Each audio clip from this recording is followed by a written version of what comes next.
नमस्कार दोस्तों वैसे तो हम सब जानते हैं कि दुनिया भर में जितने भी ऑर्गेनाइजेशंस हैं, इंस्टीट्यूशंस हैं, वो अपने पॉलिटिकल मोटिव के हिसाब से काम करते हैं। हर एक कंट्री अपने आप को अलाइन करती है उस कंट्री के साथ जिसका पॉलिटिकल मोटिव ज़्यादा जुड़ता है। और यहाँ पर तो क्या है कि एक बहुत ही शॉकिंग इंसिडेंट हुआ है एससीओ के अंदर, शंघाई कोऑपरेशन ऑर्गेनाइजेशन के अंदर।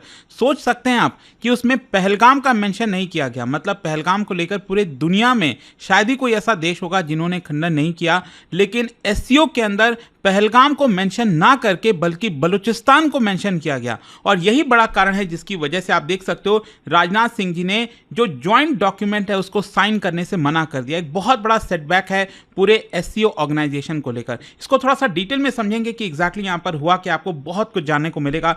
चलिए आगे बढ़ते हैं, लेकिन उससे पहले दोस्तों आप सबको बता दूं, स्टडी आईक्यू पर जो मॉनसून सेल है स्टार्ट हो चुकी है। अगर आप कोई भी कोर्स बैच लेते हो यूपीएससी से रिलेटेड, यहाँ पर आप यूज कर सकते हैं कोड अंकित लाइव ताकि आप मैक्सिमम डिस्काउंट लें। और इस बैच से रिलेटेड कोई भी अगर आपको डाउट हो तो ये मेरी पर्सनल टीम है, यहाँ पर इस फोन नंबर पर कॉल करिए और सारे डाउट्स आपके रिजॉल्व हो जाएंगे। यहाँ पर आपको extra validity and easy refund भी मिलेगा अगर आप 7 दिन के अंदर बैच को वापस करना चाहते हैं। चलिए शुरुआत करते हैं। सबसे पहले यहाँ पर एससीओ है क्या। देखिए, शंघाई कोऑपरेशन ऑर्गेनाइजेशन ये एक Eurasian political, economic and security alliance है जो कि 2001 में बनाया गया था।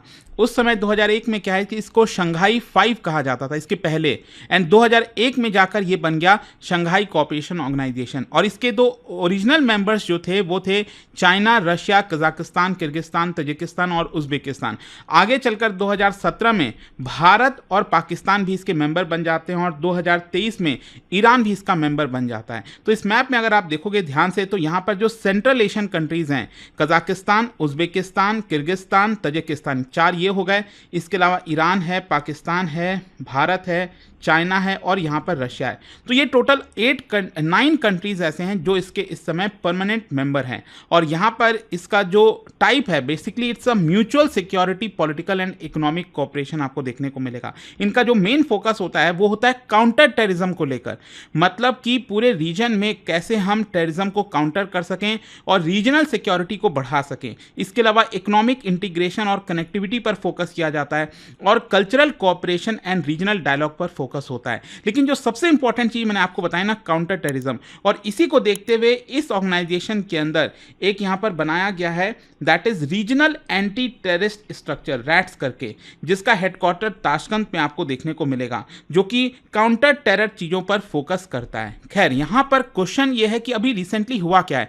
देखिए, यहां पर एससीओ की जो सबमिट हुई थी इसके पहले का थोड़ा सा आपको पर्सपेक्टिव देखना होगा। जैसा कि आप सब जानते हैं 22 अप्रैल को भारत के जम्मू कश्मीर के पहलगाम में एक बहुत ही बड़ी दुर्घटना होती है। एक टेरर अटैक होता है, वो भी सिविलियंस के ऊपर, जिसमें 26 मासूमों की यहां पर जानें चली जाती हैं। और जाहिर सी बात है इसके पीछे जो पाकिस्तान बेस्ड टेरर ग्रुप्स हैं, चाहे जैश ए मोहम्मद है, लश्कर तैयबा है, वो इसके पीछे शामिल थे। And that is one of the biggest reason जिसकी वजह से हमने ऑपरेशन सिंदूर लॉन्च किया और जितने भी टेररिस्ट ठिकाने थे उसको यहां पर मिसाइल से उड़ाया है। खैर, क्वेश्चन ये है कि अब एससीओ के अंदर हुआ क्या। देखो, क्या होता है ना कि एक तो एससीओ की लीडरशिप मीट होती है जिसमें उस देश के जो प्राइम मिनिस्टर हैं, प्रेसिडेंट हैं, वो पार्टिसिपेट करते हैं। तो जो पीएम मोदी वाली पूरी समिट होती है वो एक अलग होती है। उसी प्रकार से एक डिफेंस मिनिस्टर्स की भी मीटिंग होती है, समिट होती है एससीओ की। और ये एक्चुअली हो रहा था इस समय चाइना के चिंगडाओ में। ये जो आप देख सकते हो, अगेन चाइना का मैप अगर आप देखोगे तो एकदम इसके ईस्टर्न साइड में, यहाँ पर ईस्ट चाइना सी में अगर आप देखिए तो ये नॉर्थ कोरिया है, साउथ कोरिया, और यहीं पर इसके पास में ही चिंगडाओ आपको देखने को मिलेगा। तो वहां पर ये डिफेंस मिनिस्टर्स की मीटिंग हो रही थी जिसमें भारत की तरफ से जो राजनाथ सिंह जी हैं वो पार्टिसिपेट कर रहे थे। और राजनाथ सिंह जी का अगर आप स्पीच देखोगे तो उन्होंने कई चीजों को लेकर हाईलाइट किया। सबसे पहले उन्होंने यहां पर मेंशन किया पहलगाम अटैक के बारे में और कहा कि कहीं ना कहीं ये भारत का बहुत बड़ा पेन है और हमें गुस्सा भी है जिस तरह से पहलगाम में टेरर अटैक हुआ। और विदाउट नेमिंग पाकिस्तान, उन्होंने यहां पर एक मैसेज दिया कि some countries use cross border terrorism as an instrument of policy. कुछ देश ऐसे हैं, स्पेशली पाकिस्तान को ही बोला जा रहा था कि क्रॉस बॉर्डर टेररिज्म उनकी इंस्ट्रूमेंट ऑफ पॉलिसी रही है। ये जो देश हैं वो टेररिस्ट को पनाह देते हैं, शेल्टर देते हैं और जो मार्टर्स हैं उसको ग्लोरीफाई करते हैं। बेसिकली इशारा ये था, आपने देखा होगा ऑपरेशन सिंदूर में कई हमने टेररिस्ट को मारे थे पाकिस्तान में, तो उनको स्टेट ऑनर दिया जा रहा था। पाकिस्तान की आर्मी आकर सल्यूट कर रही थी, मतलब जो स्टेट ऑनर होता है उस तरह की चीज़ें दी जा रही थी, वो भी टेररिस्ट को। तो यहाँ पर उन्होंने कहा कि India had the right to preempt terrorist attack कहीं ना कहीं वो भारत ने जो ऑपरेशन सिंदूर कंडक्ट किया उसके बारे में जिक्र कर रहे थे।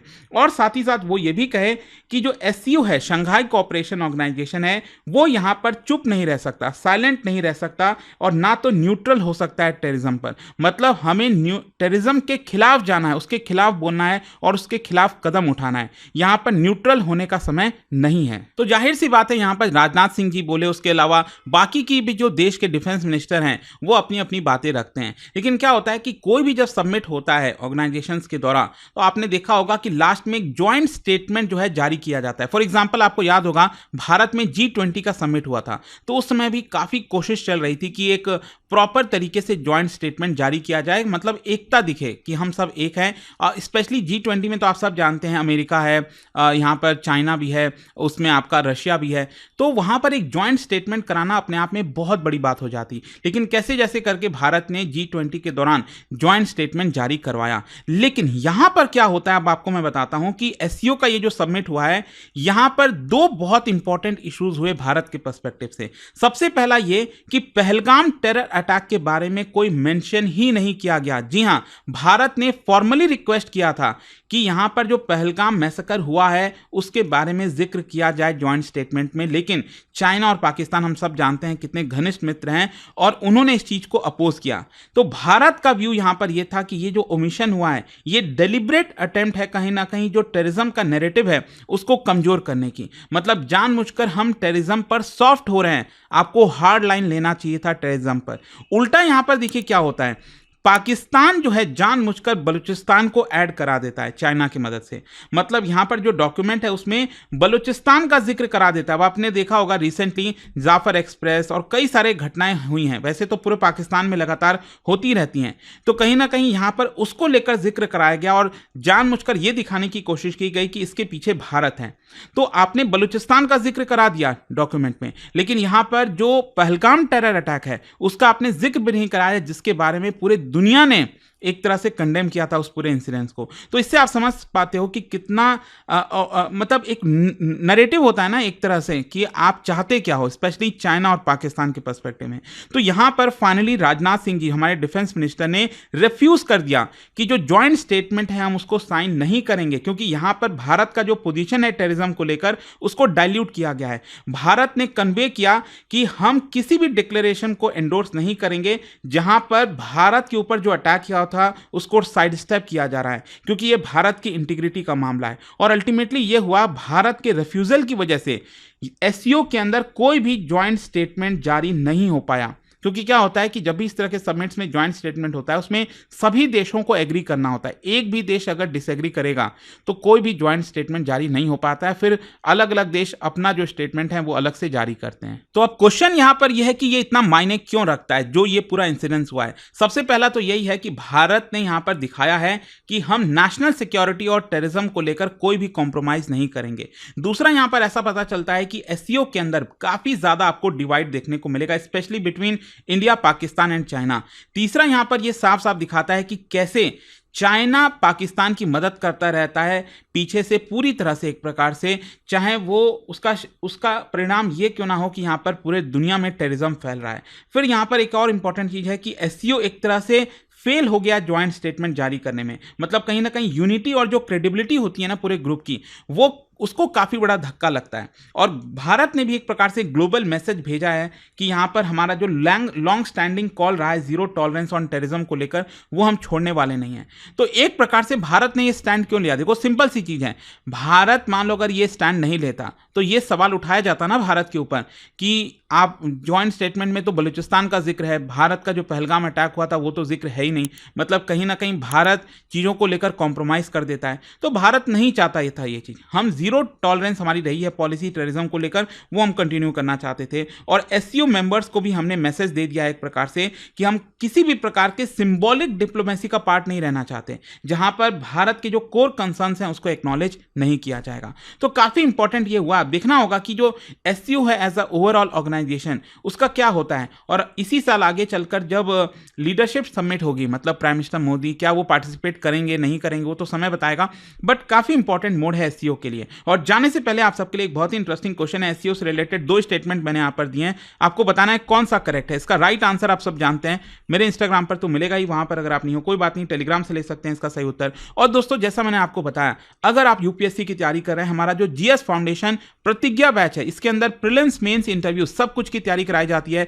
इसके साथ साथ अभी जो मॉनसून सेल चल रहा है, इसमें आपको एक्स्ट्रा डिस्काउंट के साथ साथ 2 और इंपॉर्टेंट चीजें मिल रही हैं।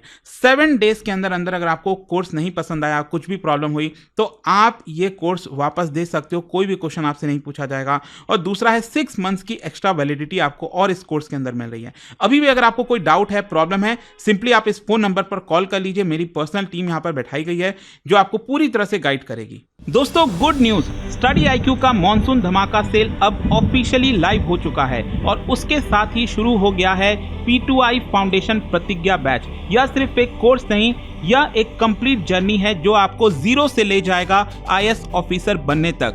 फुल रोड मैप, फुल तैयारी के साथ हर स्टूडेंट के लिए 1-on-1 पर्सनल मेंटरशिप, 1000+ आवर्स की live classes with India top faculties, hand written notes, smart और इफेक्टिव रिवीजन के लिए PRP and MRP residential programmes for prelims and mains.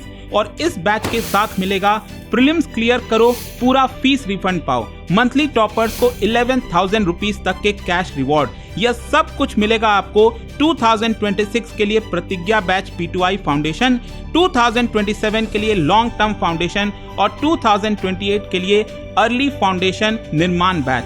Monsoon धमाका स्पेशल भी है, 6 month extra validity on every foundation course free, 7 day no question asked refund policy, batch start के 7 दिन तक valid. और ध्यान से सुन लो, सबसे इंपॉर्टेंट बात, एडमिशन सिर्फ 30 जून तक ही ओपन है, उसके बाद no entry, no extension, no excuse. Seats बहुत लिमिटेड हैं, तो अभी फैसला लो, जाओ स्टडी IQ ऐप या वेबसाइट पर सर्च करो P2I फाउंडेशन प्रतिज्ञा बैच, अपने टारगेट ईयर के हिसाब से बैच चुनिए, क्लिक करो बाय नाउ और यूज करो code Ankit live ANKITLIVE for the lowest price ever.